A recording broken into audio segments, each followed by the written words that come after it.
Assalamu alaikum everyone. My name is Samar Farooq and currently I am working as an SEO executive. So today we are going to talk about SEO, a very small three-letter word that is very easy on the tongue, but believe me, it has a great impact on the digital world.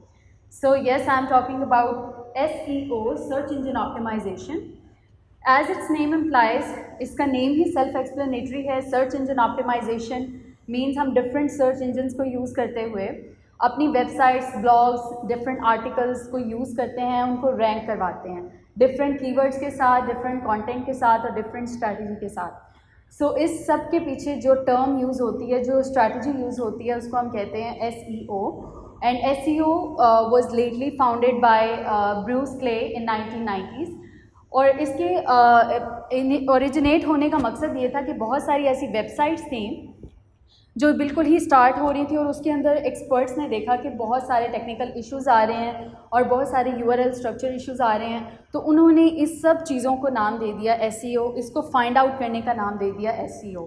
और उसके बाद बहुत सारे इसकी hype बढ़ती गई और different लोग जो हैं वो इसके ऊपर काम करते गए और डिफरेंट सारी चीज़ें इसके अंदर इंक्लूड होती गई. सो सबसे पहले जो हम इसके बारे में बात करेंगे वो है keyword research. Keyword research SEO के अंदर एक बहुत इंपॉर्टेंट फंडामेंटल कॉन्सेप्ट है.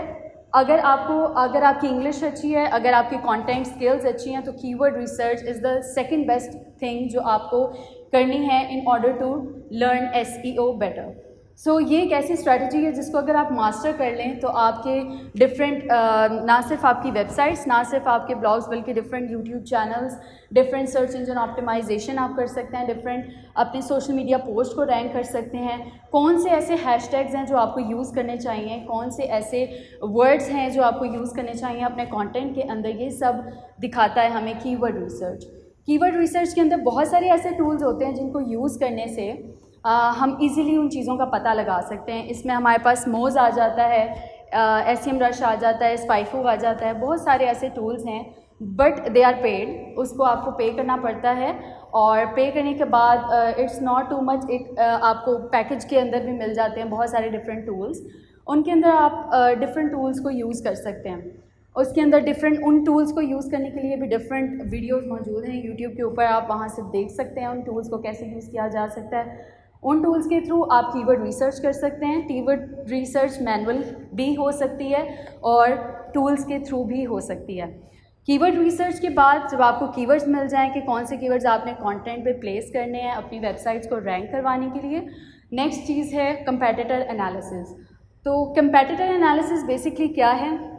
कंपैटिटर एनालिसिस के अंदर कंपैटिटर्स हमारे वो लोग जो हमारे जैसे हैं या हम उनसे ज़्यादा बेहतर होना चाहते हैं, या उन ऐसी वेबसाइट्स को हमने स्टॉक करना होता है इसके अंदर जो हमारे जैसा काम कर रही हैं या जो हमारे जैसे नीश में काम कर रही हैं. फॉर एग्ज़ाम्पल, अगर एक वॉचेस की वेबसाइट है तो उस वेबसाइट के ऊपर अगर मैंने उसके कंपैटिटर सर्च करनी है, कंपैटिटर एनालिसिस करना है, तो मैं देखूंगी कि मेरा जो कंपैटिटर है जो उसी प्लेस पर रैंक कर रहा है, उसने कौन कौन सी स्ट्रैटेजी यूज़ की है, उसके पास कौन कौन से कीवर्ड्स ऐसे मौजूद हैं जो अगर मैं अपनी वेबसाइट में यूज़ करूं तो मेरी वेबसाइट भी रैंक हो सकती है या मेरा ब्लॉग भी रैंक हो सकता है. तो फिर आप वो इजीली उस कंपैटिटर को यूज़ कर सकते हैं अपनी टर्मिनोलॉजी के लिए. आप उसकी कीवर्ड्स अपने प्लेस कर लें और उससे आपको बहुत ज़्यादा बेनिफिशिएंट वो प्रूव हो सकता है.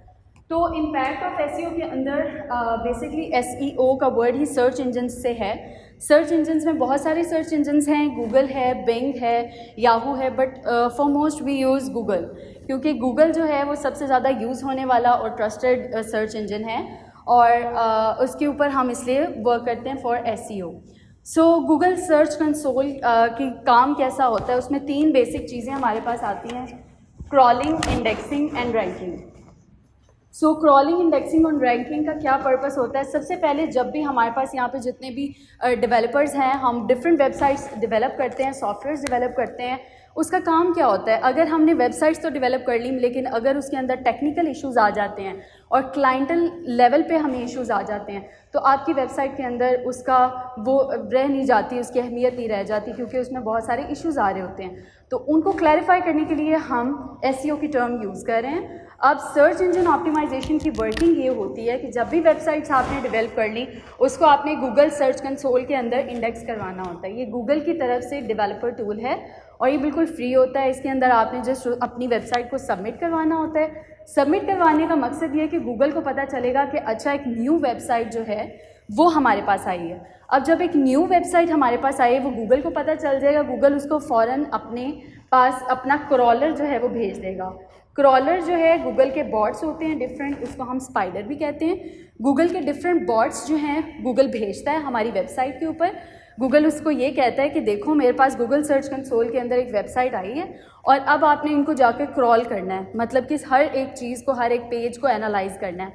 फिर गूगल हमारे पूरे वेब पेजेस को एनालाइज करता है और एनालाइज करने के बाद वो अपने इंडेक्स के अंदर उसको मेंटेन कर लेता है। इंडेक्स एक ऐसी चीज़ है जिसके अंदर हमारे different websites, different web pages stored होते हैं अक्रॉस द ग्लोब। तो उस इंडेक्स के अंदर गूगल जो है आफ्टर क्रॉलिंग आपके डिफरेंट वेबसाइट्स को रख देता है।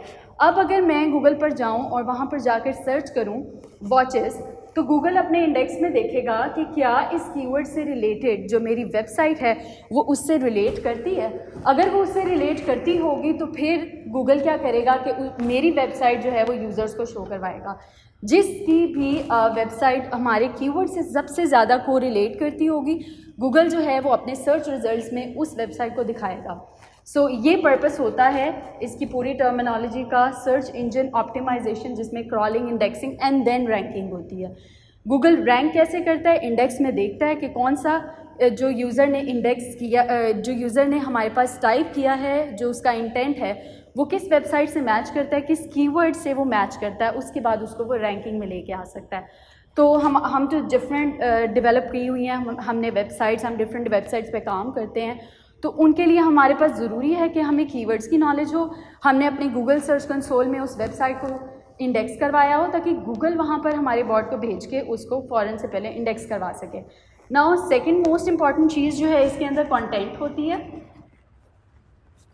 Content management is very important, क्योंकि कीवर्ड्स जो हैं वो आप ढूंढ तो लेंगे लेकिन उसको आपने प्लेस कहाँ पर करना है?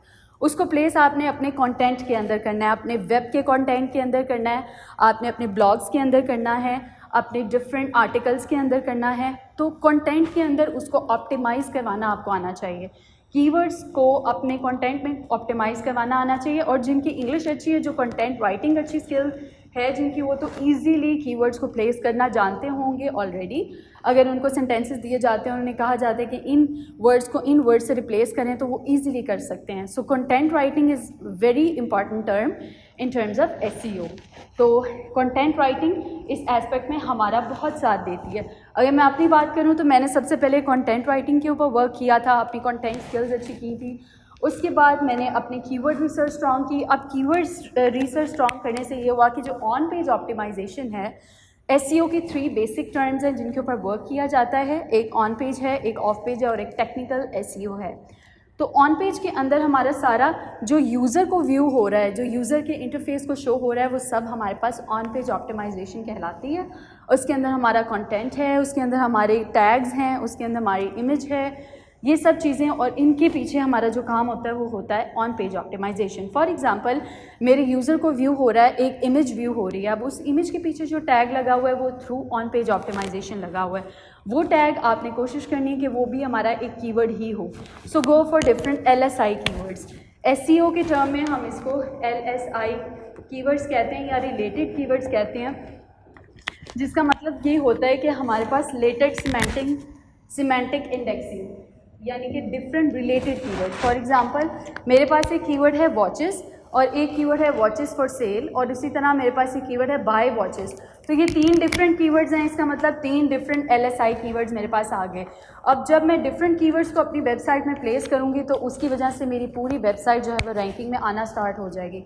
लेकिन इसका मतलब ये नहीं है कि आप कोई भी रिलेटेड कीवर्ड्स यूज़ कर सकते हैं। डिफरेंट एक्सटेंशंस मौजूद हैं SEO की, जैसे कि कीवर्ड फाइंडर है, बहुत अच्छा टूल है, उसके थ्रू आप डिफरेंट कीवर्ड्स को सर्च आउट कर सकते हैं। ऐसे कीवर्ड्स देख सकते हैं जिनकी डिफ़िकल्टी कम हो।